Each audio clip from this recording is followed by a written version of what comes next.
Hello everyone, good morning. Hope you all are fine. I am Kalyani Trivedi, continuing the lecture of TY BCom SEM 6. TY BCom. Students of TY BCom, you have already completed SEM 5 and already given exams. I hope બધાની exam સારી ગઈ હોય અને બધા સારા માર્ક્સે pass થઈ જાઓ. Now we are continuing SEM 6, the last semester of our BCom, that is semester 6. And the subject is English. First of all, we will, as earlier we are discussing syllabus of English TY BCom SEM 6. The syllabus of English is like textbook and grammar. Textbook is named as English Practice 3. ટેક્સ્ટબુકનું નામ છે English practice 3. એમાંથી unit 6 થી 10 જે 1 થી 5 same 5માં ભણ્યા છીએ એમાંથી last 6 થી 10 એ આવશે યુનિટ 6 to 10 આવશે સેમ 6માં. એમાંથી 30 માર્ક્સનું પૂછા છે, 10 માર્ક્સની શોર્ટ નોટ અને 20 માર્ક્સના ક્વેશ્ચન આન્સર્સ. દેન ગ્રામર પોર્શન છે 40 માર્ક્સ એટલે 40 માર્કનું, 70 માર્કના પેપરમાંથી 30 માર્કનું ટેક્સ્ટબુકમાંથી અને 40 માર્ક્સનું ગ્રામરમાંથી. તો ગ્રામરના કયા નવા ટોપિક્સ આપણે એડ થયા છે? ઓલી વખતે ક્વેશ્ચનરી ને એવું બધું હતું, આ વખતે કંઈક અલગ પ્રકારનું ગ્રામર પૂછેલું છે. પહેલું છે કોપીરાઇટિંગ ફોર એડવર્ટાઇઝમેન્ટ.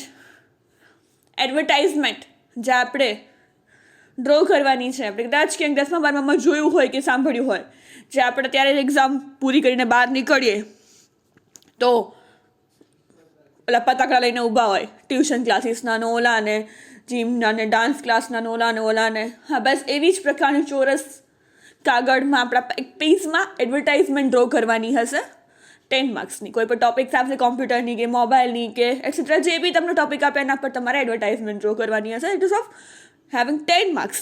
પછી છે પ્રેસ રિલીઝ. આપણે કોઈ પણ ઇવેન્ટ કરીએ કે ઇવેન્ટ થાય એની પ્રેસ રિપોર્ટ આપીએ, પ્રેસમાં છપાય કે ભાઈ આ કોલેજમાં ફલાણી કોલેજમાં પ્રોગ્રામ થયેલો હતો, વૃક્ષારોપણનો પ્રોગ્રામ થયો હતો, યુવા દિવસ નિમિત્તે એ લોકોએ આ પ્રોગ્રામ કરેલો હતો, કે પછી કંઈ બીજું પોલિટિકલ કંઈ બી થાય અને પ્રેસ રિલીઝ, તો પ્રેસ માટેના રિપોર્ટ, પ્રેસમાં રિલીઝ થાય એવો એક રિપોર્ટ બનાવે, પ્રેસ રિલીઝ કહેવાય, અને એ 10 માર્ક્સનું પૂછાશે. મીટિંગ્સ, એજન્ડા, સર્ક્યુલર, મેમો જાતે લખવાનું છે. ઓલી વખતે જે બિઝનેસ રિપોર્ટ હતો, ઇન્ડિવિડ્યુઅલ રિપોર્ટ, આ વખતે બિઝનેસ રિલેટેડ મીટિંગ્સ માટેના એજન્ડા માટેના સર્ક્યુલર અને મેમો એ લખવાનું હશે. કોઈ ટોપિક આપશે એ ઉપર 10 marks. And then 4th topic translation, ઇંગ્લિશમાંથી ગુજરાતીમાં ભાષાંતર કરવાનું હશે, એક પેરેગ્રાફનું, અને 10 માર્ક્સ હશે. એટલે ગ્રામર છે 4 ટોપિક્સ, 10 માર્કના 40 માર્ક્સ, અને 30 માર્ક્સનું આપણું ટેક્સ્ટબુકનું નામ છે English practice 3 and unit 6 to 10. 6 થી 10 યુનિટ એમાંથી હશે. 1 થી 5 આપણે સેમેસ્ટર 5માં ભણ્યા અને હવે ટીવાયના લાસ્ટ સેમેસ્ટરમાં આપણે 6 થી 10 યુનિટ્સ ભણીશું. Let us discuss in detail the syllabus. હા, યુનિટ્સ છે જે ટેક્સ્ટમાંથી કયા છે? તો છઠ્ઠું છે in search of bhistis Mumbai's vanishing water tribe. કોઈ ટ્રાઇબ એટલે પ્રજાતિની વાત છે, મુંબઈની એક પ્રજાતિની વાત છે, એવું એક લેસન્સ છે. ભિસ્તી, ચુમા ભિસ્તી એવા નામ ને, ભિસ્તી નામની એક પ્રજાતિ છે, એની કંઈક વાત છે. એ અનુરાધા સેનગુપ્તાની એક સ્ટોરી છે, છઠ્ઠી સ્ટોરી છે. પછી છે 7th સ્ટોરી છે the new market space. Billionaire investors look beyond the earth. Market place ઉપર છે. એ written by John Senior. Next story છે Indian telecom industry looking beyond 3G and 4G થી પણ અપર લેવલનું વિચારવું. 3G 4Gની ઉપર 5G, એટલી ટેકનોલોજી આગળ વધશે એના ઉપર છે. હેમંત એમ જોશી દ્વારા એક આર્ટિકલ લખેલો છે, my financial career. Short story essay written by Stephen Leacock. અને last the wedding shroud, short story by Ismat Chughtai. 5 story, 6 થી 10 મેં કીધું એમ, 6, 7, 8, 9, 10 આ 5 સ્ટોરી, 5 લેસન્સ યુનિટ ટેક્સ્ટબુકમાંથી, ઇંગ્લિશ એન્ડ પ્રેક્ટિસ 3 નામની ટેક્સ્ટબુકમાંથી આપણા 5 યુનિટ, એમાંથી 30 માર્ક્સનું પૂછાશે. 2 શોર્ટ નોટ્સ અને શોર્ટ ક્વેશ્ચન આન્સર પૂછાશે 30 માર્ક્સના, 10 માર્ક્સની એક શોર્ટ નોટ અને 20 માર્ક્સના short question answer. Then advertisement, મેં હમણાં જ વાત કરી, ગ્રામરનો ટોપિક છે એડવર્ટાઇઝમેન્ટ. તો આ રીતે એડવર્ટાઇઝમેન્ટ પૂછે મોબાઈલની, તો આ રીતે મોબાઈલ, આ તો કલરફુલ પેજ આપેલું છે, આપણે તો ડ્રો કરીએ મોબાઈલ, પછી એના ફીચર આપીએ, એનું નામ આપીએ, કંપનીનું ઉપર હેડિંગ આપીએ કે આ પ્રકારનો મોબાઈલ છે, બાજુમાં મોબાઈલ ડ્રો કરીએ નીચે, અને એનું કે 32 GB રેમ, આટલી GB memory card, extra battery backup, charger, hand free સાથે ફ્રી આપતો હોય, જે એના ફીચર્સ હોય એ બાજુમાં લખવાનું. નીચે સ્કીમ કંઈ હોય તો કે પાસે નવા અત્યારના 500 પહેલાં 500 જે ખરીદનાર આવે એની સાથે આ ફ્રી, એની સાથે હેડફોન ફ્રી.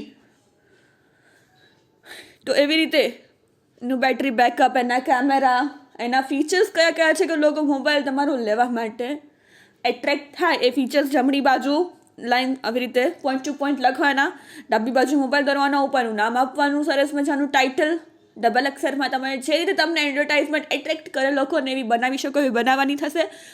એ આપણે ડિટેલમાં જોઈશું, પણ અત્યારે જસ્ટ સિલેબસ સાથે ડિસ્કસ કરી લઈએ કે કઈ કઈ પ્રકારનું આપણને પૂછાશે. Second topic of grammar, that is press release. મેં કીધું એમ, draft a press release on behalf of interlink media giving details of its service related to advertising and marketing.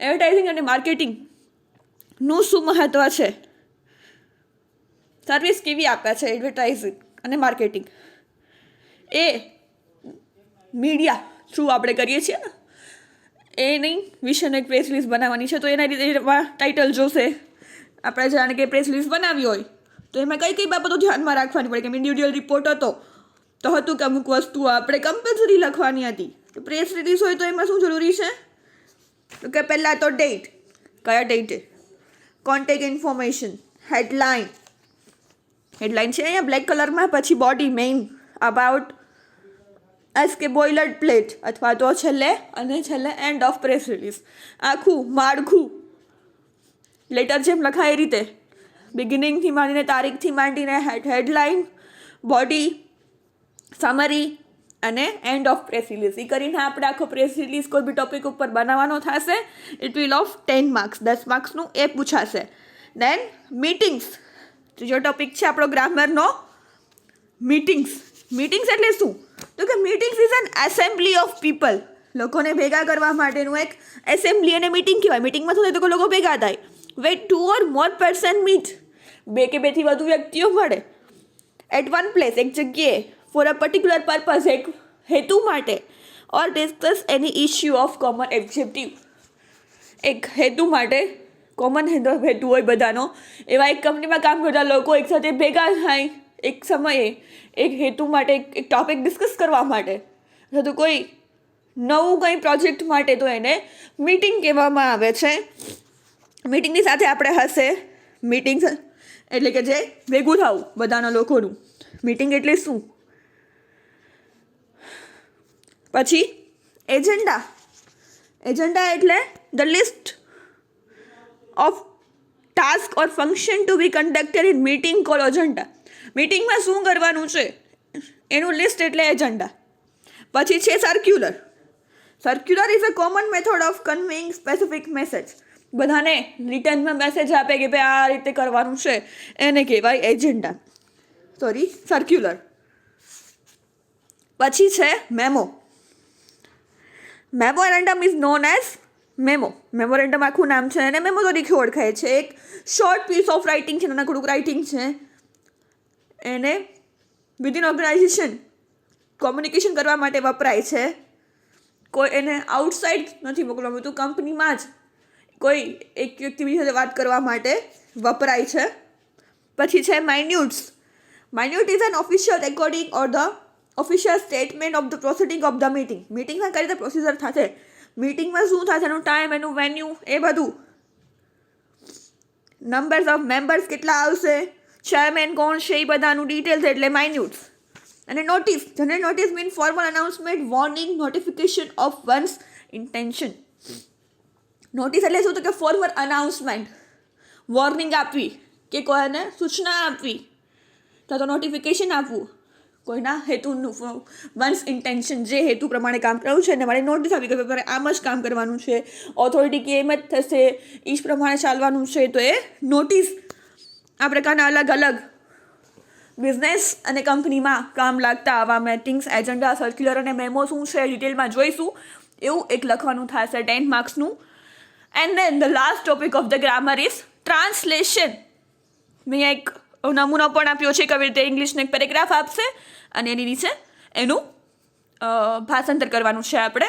એ પણ આપેલું છે. હાર્ડવર્ક સૌથી મોટું સરસ મજાનું કોર્સ જોઈને તમને બધાને એમ થશે કે આ બા કેટલું અઘરું છે, મીટિંગ્સ ને પ્રેસ રિલીઝ ને. પરંતુ what you need is hard work is needed to fulfil our promises. આપણા વચનો પૂરા કરવા માટે કઠિન પરિશ્રમની આવશ્યકતા છે. એટલે હાર્ડવર્ક કરીશું, રોજ ભણીશું, રિવિઝન કરીશું, વાંચીશું તો આપણને સારા માર્ક્સ ટેમ 6માં આવશે જ. We are the citizens of a great country. આપણે એક મહાન દેશના નાગરિકો છીએ. We are to live up high standard. આપણે એક ઉચ્ચ સ્તરનું જીવન જીવવાનું છે.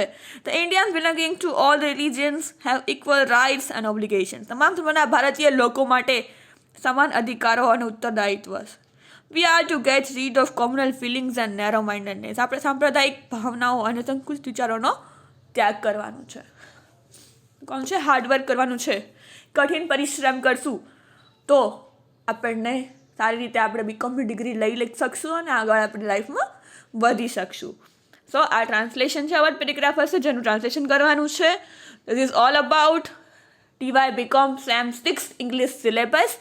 Now continue in the next lecture. So thank you for listening. Have a nice day.